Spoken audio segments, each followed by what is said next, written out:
Sherebangla medical কলেজকে আন্তর্জাতিক মানের কলেজ করতে হবে, আন্তর্জাতিক মানের মেডিকেল করতে হবে, সেখানে পরিবেশকে সুন্দর করতে হবে, চিকিৎসার জন্য সুব্যবস্থা করতে হবে।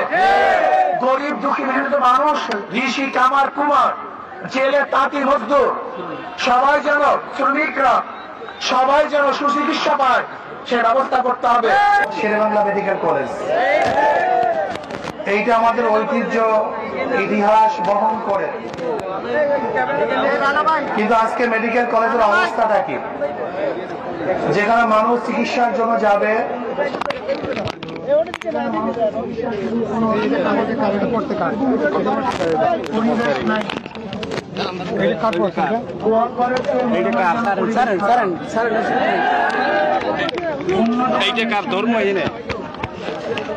রীতিমতো ডাক্তার নাই, নার্সের অবস্থা, সিন্ডিকেট, এমনকি একজন লাশ নিয়ে বাড়িতে যাওয়ার সময়ও অ্যাম্বুলেন্স পাওয়া যায় না, সিন্ডিকেটের আওতায় চলতে হয়।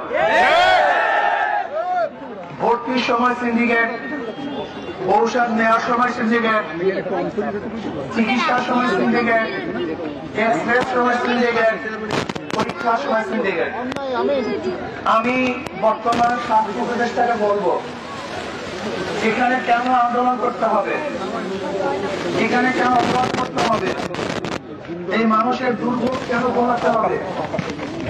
আমরা চাই আপনি এখনই এই মুহূর্তে আমাদের যে দাবি দাওয়া আছে সেই দাবি দাওয়াগুলো যদি যুক্তির হয় তাহলে অবশ্যই পূর্ণ করবেন। এখানে অযৌক্তিক কোন দাবি দাওয়া আছে বলে আমি মনে করি না। আমাদের যে দাবিগুলি, এই দাবিগুলি জনগণের উপকারের জন্য করা হয়েছে, জনগণের শান্তির জন্য, নিরাপত্তার জন্য, চিকিৎসার জন্য। আমাদের বাংলাদেশের মানুষের 5টি মৌলিক অধিকার: শিক্ষা, চিকিৎসা, বাসস্থান, অন্ন, বস্ত্র। চিকিৎসাবিহীন মানুষ থাকতে পারে না, মানুষ আছে বিধায় তার রোগ হবে। কাজে এর জন্য বলছি যে দাবিগুলি যৌক্তিক, এই দাবিগুলি অবশ্যই পূর্ণ করতে হবে। আর একটা কথা বলবো, আমাদের আন্দোলনে যেন মানুষের দুর্ভোগ না হয় সেদিকে আমাদের খেয়াল রাখতে হবে। আমরা মানুষের কল্যাণে কাজ করি, মানুষের উপকারের জন্য কাজ করি। এর জন্য আমরা ইনশাআল্লাহ যে আন্দোলনগুলি করব সেই আন্দোলনগুলি সহনশীল হওয়া চাই, মানুষের উপকারে হওয়া চাই, দুর্ভোগ যেন না হয় সে ব্যবস্থাও থাকা চাই।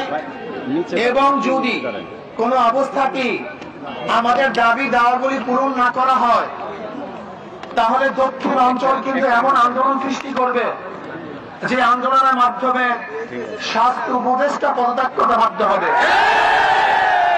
এর জন্য আমরা মনে করি আপনার পদত্যাগ দাবির আগে অবশ্যই আপনি আমাদের যৌক্তিক দাবিগুলি পূরণ করবেন।